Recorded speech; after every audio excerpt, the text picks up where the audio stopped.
Hey guys, today's guest is someone who is redefining how women show up in one of the most important and often overlooked spaces in business. Lindsey Tursi is a former LPGA Tour golf professional, business strategist, and real estate advisor who has built her career around one core idea that some of the most meaningful opportunities don't happen in conference rooms, they happen on the golf course. She's the founder of Fairway Advantage, a program designed to help women feel more confident stepping into golf as a tool for building real, authentic relationships without feeling like they need to be perfect before they start. I think we all know what that's about. And while Lindsey spends a lot of time bringing people together, she'll tell you she's actually more introverted than most people expect, which might be exactly why she's so thoughtful about how connections are built. Lindsey, I'm so excited to have you here and talk all things golf and all things what you're doing. Welcome to the show. Thank you so much, Carrie. I'm so excited to be here. Thanks for having me. Yes, I have been thinking about, I wore all my golf gear just for you. So for anybody listening that is not watching, I am rocking a classic hat and I'm rocking my golf gear. Actually, I wanted to show Lindsay this. In my office, I have my if you're listening, I have a really groovy flag from the 2005 Masters that Jack Nicklaus signed. It was the last Masters he played in, so I got that at a tournament. I'm so proud of that. That proudly hangs. I probably should like put it in a shadow box. It's probably kind of You lame that I have it just you should hanging on the definitely wall do there. that. Yes, you should definitely do that. You should guard that thing with your life. I do. I guard my home office with, a battalion of folks. Like, don't come in there. If you look like you're a golf fan, you're not allowed in. No, just kidding. Okay, enough about that. Lindsay, I always like to start really before we get into everything you're building. I really love to start with who you were growing up. So growing up in Colorado, who was a little Lindsay, and how did golf first come into your life? Well, little Lindsay was a big basketball player. I had no interest in golf. I played like every other sport under the sun that was fast paced, and it was my father dragging me out to the golf course, basically against my will. I I I could did see you as a not. basketball player. You're Yeah, spicy. that was my love. I was a point guard and I loved it. And that was the thing that I was like eating, drinking, sleeping, breathing. And yeah, he loved golf. And so, we grew up in a great place. I grew up in a great place for golf. I grew up in the northwest corner of the state, which is close to Steamboat Springs. And our golf course in Craig was right along the Yampa River. So it was just beautiful, just great to be out there. But yeah, so he would drag me out there, and I was like 4 or 5 years old, and I thought it was the most ridiculous sport in the world. I was like, you expect me to hit this little tiny ball, and you're trying to hit it like 400 yards from here and to get it into this little tiny cup. And not only that, the expectation is you're going to do this in 4 shots or less. Like, I thought it was the most absurd thing I'd ever seen in my life, even at the age of 4 years old. I was like, this is ridiculous. The only thing I wanted to do was like chase frogs and drive the golf cart. And that's what I did. I drove the golf cart enough that the head pro was, yelling at my father constantly because that was all I was doing. So it I became love this that you were thing where, astute enough at 4 to know that this is a ridiculous game. yeah, I thought it was so absurd. I was like, I'm not doing this. I'll drive the golf cart. This is great fun. But outside of that, I don't want anything to do with this whatsoever. So that was kind I of my introduction. Yeah. I also think it's really important and interesting that I think a lot of times people think Colorado is just like snow, snow, snow, snow, snow, and yet you grew up in Colorado and you became a fabulous golfer, and it's because we have fabulous weather here. Yes, yes. Although I did have a lot of snow where I grew up. I mean, it would drop feet of snow overnight. So it was a shorter season, but we would just travel. I would travel to Grand Junction. I would travel to Mesquite over spring break, and we would just travel to where I could go play golf in other areas, which is, another benefit of golf. It's like you can play it just about in any state, right? You're gonna find it wherever you're at. So yeah, but yeah, I mean, now being on in the Denver metro, it's like, I mean, I was playing golf with my father on December 22nd last year for his birthday. We have never done that before. Like, it's just, I mean, now you can play Wild. anytime. It's been, yeah, it's crazy weather right now. We can play all the time. It's like everybody's stopped skiing and they're all playing golf. Yes, this is true. I saw tons of people playing golf on Thanksgiving and then January, February, like it's never Yeah. ending. Okay, so you started as an LPGA professional and then moved into business and real estate. How did you start to see golf not just as a sport, but as a tool for business and relationship building? Yeah, so when I was a teaching professional at Park Hill, we would get a lot of men who would come out over their lunch hour to hit golf balls. And I think just observing the number of male professionals, and I mean sometimes they were on calls and they'd still be hitting golf balls. And a lot of times I would be hitting golf balls and practicing over my lunch hour. And so I'd end up out there with them and just listening to their phone calls and understanding that a lot of them had standing tea times every week that they were going to take clients out and go and play with them, or they were going to, be out with other colleagues or whatever that was. And so I think just observing what they were doing, and then in conjunction with, I was teaching ladies only classes at that time. And a lot of those ladies were signing up for the very purpose of learning to play golf so that they could conduct business on the golf course. So I think just seeing that and being around those professionals really gave me a good light into, what it looked like to use golf in business.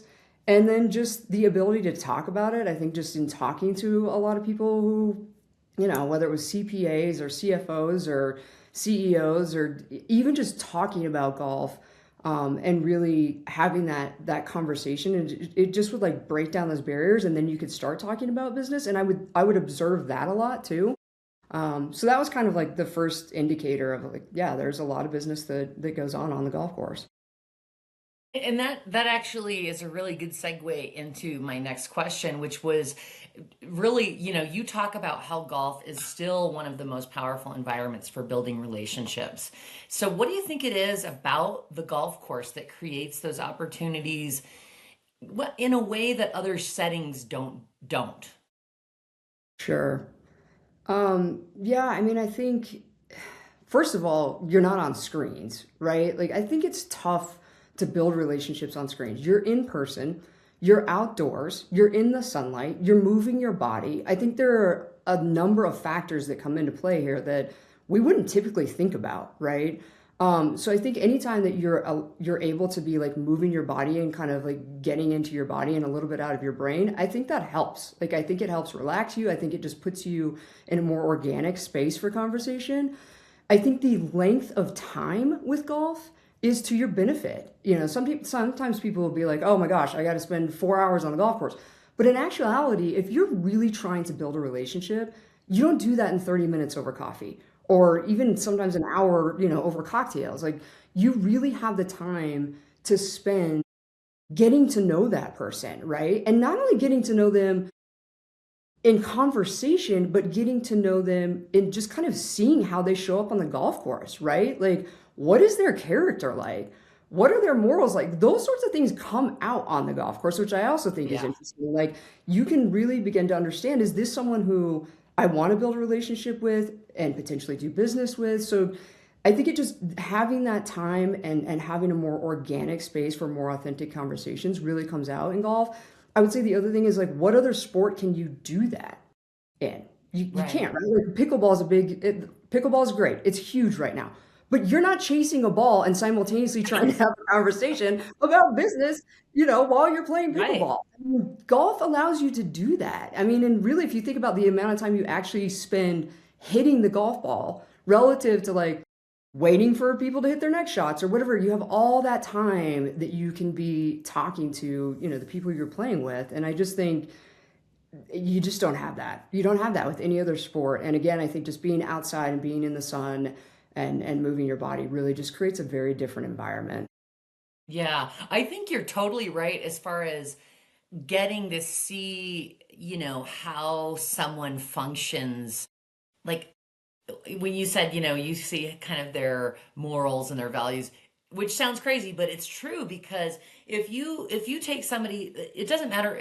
It applies to all players, whether you're terrible and never played before or you're amazing.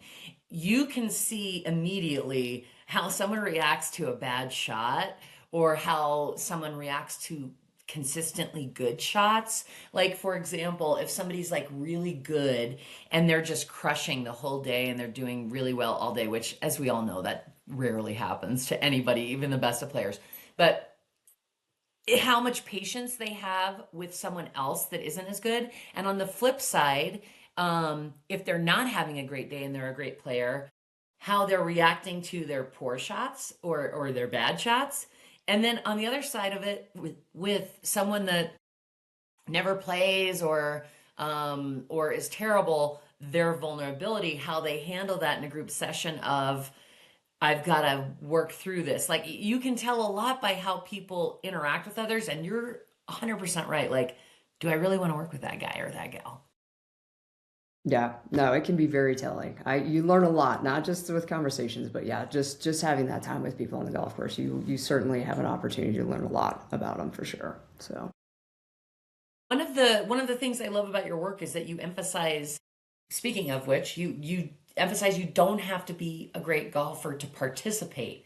And I think oftentimes that women specifically are like, oh, I've never played or I'm not good enough or that's embarrassing. I don't want to like go out there and play with other people. I don't know enough about it. Why do you think so many women feel like they need to be good enough before they say yes to golf? because I think we feel like we have to be perfect at everything before we even start it, whether it's golf or anything else, right? I think that it's just sociological. Like, I think that we operate from a place of feeling like we have to be so good at something before we even start it because we're big planners. We want to do things right. We're detail oriented. And so I think just out of the gate, it's like I had to be good at this before I've even stepped foot out on the golf course. And I think anytime you try something new, there's a fear factor there, right? And so you have to figure out how do we break down those barriers and reduce that fear. And that's a big part of this program and what I'm concentrating on is really trying to make women, feel like, okay, Lindsay's got me. Like she's gonna meet me in the parking lot and walk me through the golf course, walk me through the facility, and she's gonna tell me what to wear, and she's gonna help. Like I'm gonna help you from before you even step foot on the golf course to going out to play a full round. And I think when we have that kind of access and have a guide to really get us going, I think that helps. But yeah, I mean, I think a huge part of it is just, we're so many of us are perfectionists and I would include myself in that. It's hard to feel like, oh, I'm ready to do this. But if we are constantly operating from a place of like, I'm just not ready yet. I'm just not ready yet. I'm just not ready yet. We're not going to go and try new things. And so I think you just have to get to a place of like, I'm going to go and do this and I'm going to participate in this program and it's going to get me to a place where I'm going to feel confident on the golf course. Whether that's going to play in a charity golf tournament that is a scramble and there's, way less pressure with that, or going to play around with, the CEO of the company. So yeah, I do think there's a big fear factor there, but we can help reduce that for sure. And I definitely want to get into your program and what you're building and what you're doing. Um, but before we do that, I want to ask you a couple other questions. Um, because I have so many questions about your program and details about it. So, but before we get there, kind of along lines of what you're talking about right now is really that golf can feel intimidating, especially in places or spaces that haven't always been built for women. Obviously, we know golf has and was definitely always very built for men, and still has a little bit of that stigma too. What do you think are the biggest barriers outside of like just being perfect?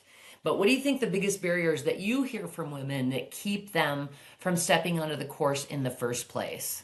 I mean, obviously we know being perfect is one of What to them. wear? What to What wear? to wear is Really? one of the first, yeah, that's one of the first questions I get is like, what do I wear? How do I even show up? Do I need golf clubs?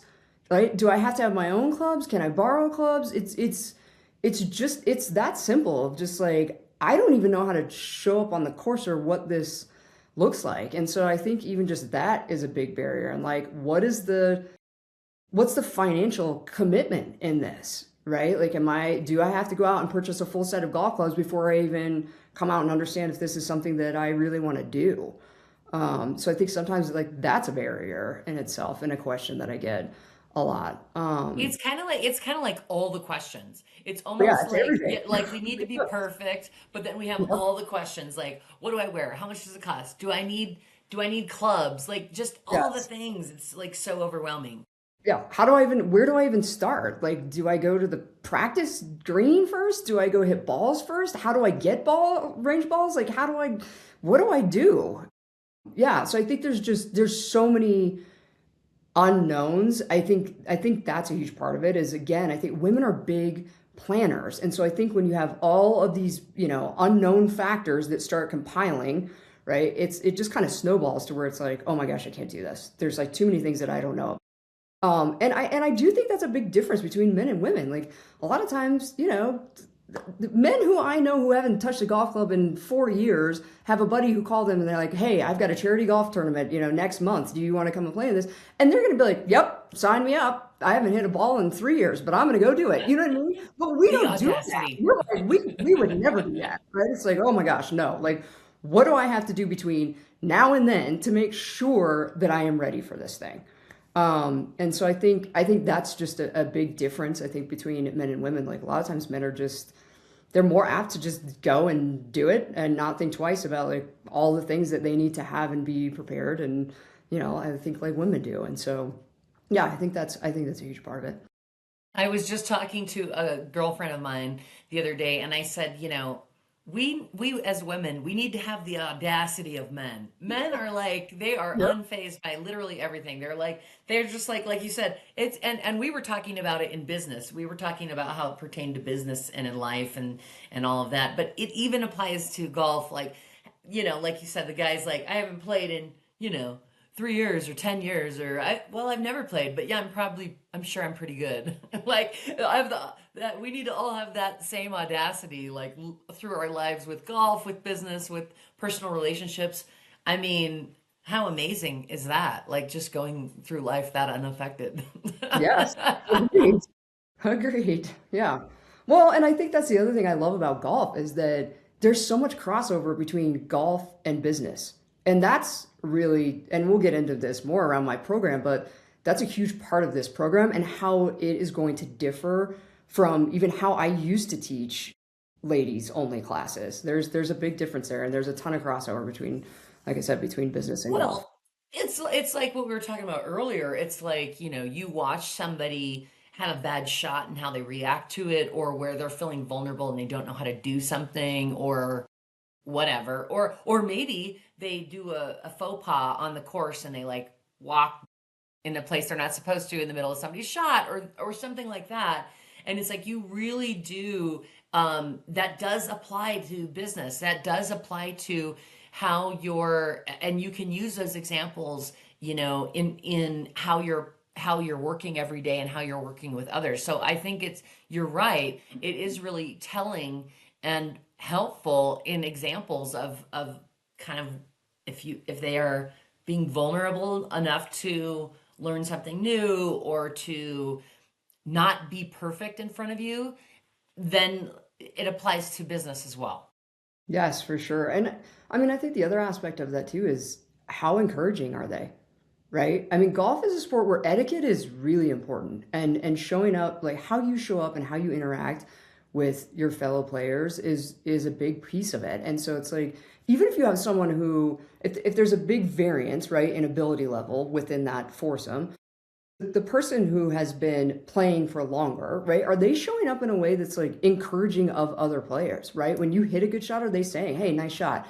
Things like that. Like just even those simple gestures, like how are they showing up? And again, I think that tells you a lot about a person's character. Totally agree. I also think it's really telling as far as now when we're looking at it, and I keep going back to this, and it's probably annoying, but I'm going to keep doing it. But when we're looking at how it correlates with business and golf, It's really interesting. So like the etiquette rules. So a lot of people are not familiar. Like so if you're new, you're not going to know all the etiquette rules of what's proper and what's expected and yada yada yada. And obviously you learn that over time. But what's interesting is you are absolutely right. You can tell something like so for example, doing business, let's say in Colorado or in New York, there's differences there, right? But there's significant differences if you say doing business from the US to Japan, let's say. And I think, the way that somebody handles the etiquette rules and or if they break them, either intentionally or unintentionally, really, and how they take that feedback like, hey, don't do that again, or hey, you're not supposed to do that, or whatever the feedback is about whatever they've done that's not within line in line with the etiquette. You can really tell, like, okay, I'm not taking that person to Japan with me because their etiquette in business is much different than if we go to New York. You know what I'm saying? Yeah, 100%. Yeah, how you react to feedback is a big piece of it for sure. I mean, if you're going to be And super defensive or if you're going to be, I mean, that becomes problematic, right? So it's like, yeah, understanding like just how people react, how they react to their shots, how they react to feedback, how they, I also always really look at how do they treat staff members at the golf course, right? So you have players assistants who are coming around and they're saying, "Hey, like you guys are 5 minutes behind. Can you just pick up the pace to get up to speed with the group in front of you, right?" And so things like that, or when somebody comes around with a beverage cart and they're engaging with that person, like I always really like to watch how are they engaging with staff members at the golf course. I think that tells you a lot. So yeah, there's so much from a sociological perspective that goes on the golf course that will really tell you a lot about somebody. yeah, and I mean, like even respecting rules they may not understand. So like, the etiquette rules of golf, like and or like why the cart girl might be waiting down there and isn't coming up right now and gosh, I want a beverage. And it's like, well, there's etiquette rules, but even when you don't understand the rules necessarily, when you're not understanding why those rules are the way they are, but still respecting them, I think that is really, really telling. And also, you're right. How are they treating the staff? How are they treating the waiters? How are they treating, just some young kid that's just doing his job that he was Yeah. told, you got to go do And this. Yeah. and care for the golf course, right? A big part of etiquette is also how you're caring for the golf course. And so that's another big one for me. It's like, okay, when you hit your shots onto the green, are you repairing your divots? Right? If you come out of the sand bunker, are you making sure that you really clean the sand bunker and leave it, rake it out and leave it in a place that's better than what you found it? And that's always my goal when I'm playing is like I want to leave the golf course in a better place than how I found it. Right? And so if I'm making divots, my applying sand to where I've just made a divot in the course, like those sorts of things I think are also really telling. To me, the etiquette piece is way more important than the rules side of it. The people are going to vary on the rules side, and if you're, 9 times out of 10, you're not going out and engaging in a tournament. And even when you are engaging in a tournament, it's likely going to be a scramble, and it's, this is great for this podcast, not that serious, right? Like it's not that serious, and so I think that's one of the things that you have to keep in mind too. Is like you don't have to be a rules expert. There are things around the rules, and the rules of golf have changed a lot. Even in the last like 8 years or so, it's changed a lot. Just to try to help pace of play and some things like that. But you don't need to be a rules expert. I think understanding the etiquette, the care for the golf course, and the awareness that you need to have of your fellow golfers, right? Those who you are playing with, I think those pieces are way more important. And those are things that are one, easier to learn, and two, I think if you just have good awareness just generally, you will be fine on the golf course because you're going to carry that awareness into the golf course, right? So that to me, like those are bigger things that I look at. I really don't care so much about, oh my gosh, this person isn't playing by the rules, right? Like they've just teed up, 2 inches in front of the tees off the tee box or something like I don't care. I really don't. It's really just care for the course and the awareness of others. I think that's a really interesting point that you made as far as you feel, because I think I definitely would have thought differently. I mean, I know the importance of the etiquette piece, but I'm really interested that you said that, and I think that that definitely is probably part of your program. Again, we'll get to that. But I think that's so interesting that you're saying the etiquette is more important than the rules, because I think as a novice golfer, people often come out and think, oh my gosh, like the rules, like what are you, and they're so focused on the rules that the etiquette is kind of like, oh, that's like an old man snobby thing and that's not really important. But I think it's really interesting coming from you, a young woman who's a professional, who loves the game and who is teaching others, that's really a takeaway for me, that the etiquette, in your opinion, is more really important than the rules, which I would think from a professional it'd be the opposite. So that's really mind opening for me. Yeah, I mean, certainly, if I'm playing competitive golf, then yes, the rules are very important at that point, right? You really have to understand because it gets into course management and a number of things. And I think for people who want to get to a more serious level, then certainly they're going to have a good understanding of the rules. But I think for this purpose of really just trying to build relationships and do business on the golf course, yeah, there are some standard rules that you need to have some awareness around, but if you don't know the rule book from, front to back, I that is not something that I would be super concerned about. Yeah, the etiquette piece for me is way more concerning for me. And even when people ask me like, "Oh, what is it like to have been a golf professional and then you go out and you get paired with someone who's a new golfer?" And the thing for me is one, because I have been there, I understand that learning curve. And that's the thing I would keep in mind as a newer golfer. Even if you're out playing with someone who is a great player, they too had to go through this learning curve. And again, I think it speaks to their character around how they show up, how encouraging they are, how they kind of help you move through that learning curve. I think is a big piece of it. And for me, I really don't care if you don't know the rules so much that as long as you understand enough of the etiquette and you have awareness around pace of play. Pace of play is going to be the biggest factor. I would rather you pick up your golf ball and just move forward 50 or 75 or 100 yards and drop it and keep playing so that we can maintain pace of play, because that does impact the entire field, right? So we want to be thinking, again, it just goes back to awareness. Like, we have to understand that there are tee times that are happening after us. And so if you do start falling behind, it does impact the entire day and the entire field. And so I think, you just have to have awareness around that. But to me, like, that is way more important. I would much rather play with a brand new golfer who has some awareness around pace of play and just maintaining that pace and, than like, oh my gosh, I just hit it in the water. Now what are all my options for, hitting a ball after I've hit it into the hazard? Because there are other people there who can educate you on that. If you're playing with someone like me, I Right. can say, okay, now here are your options. If you really want to know the rules, here are your options, right? But yeah, I think it's way more about etiquette, awareness, pace of play, those sorts of things to me. When you're dealing with people who are just starting and people who have played for a long time, that's how you bridge that gap.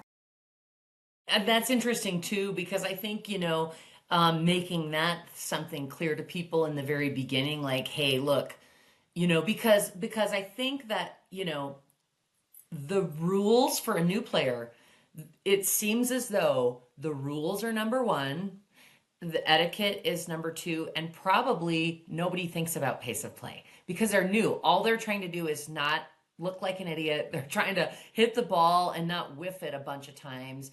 And they're not even thinking about pace of play. So I mean, we've all had the torture of the 6 hour tournament. I mean, it's something we've all experienced that if we've played. And so I think that's really interesting too. Like, hey, you know what? We know you're not Tiger Woods. Okay. So if you hit this really shitty shot and it just goes totally south and you're like, ugh, pick it up. Or it's in the water, you're not going swimming today. Like, Yep, we're we'll just drop dropping it another somewhere ball. close. Yeah. We'll drop it somewhere close and practice your putting. Yes. Yes. Yes. Well, and I think people are, I mean, golf courses and managers of golf courses are understanding too that it is a big time commitment, right? And that's why we're seeing more. I mean, the other thing too is like you don't even have to go play a, a regulation sized golf course. Like go play a par three if you want to. There are more and more options for shorter courses or par three courses or things where we can also bring that time commitment down a little bit too. I love par threes for beginner golfers. I think that's one of the best ways that you can learn how to play golf because truly, if you can play well from 120 yards and in, you are going to be a good golfer on a standard regulation size golf course. So it's great for your golf game. It's not as much of a time commitment, but it's also easier to keep pace because you're playing shorter holes, right? That don't have quite the difficulties that an 18 regulation size, golf course is going to have. So I think that's another thing to keep in mind too, is like they're getting better at providing, options for people to get into the game and have it be a better just introduction, I think, to the game overall. Thank you so much for being here. I hope you love this conversation as much as I did. And we're not done yet. This continues in part 2, so make sure you come back and join us there. That's a wrap on today's episode of Carrie, It's Not That Serious. If this conversation resonated, subscribe and share it with a woman in power in your life. You can find more conversations, more community, and all the fun INTS merch you love at itsnotthatserious.com. We're building something meaningful here, and I'm so glad you're a part of it. Until next time, remember, it's not that serious.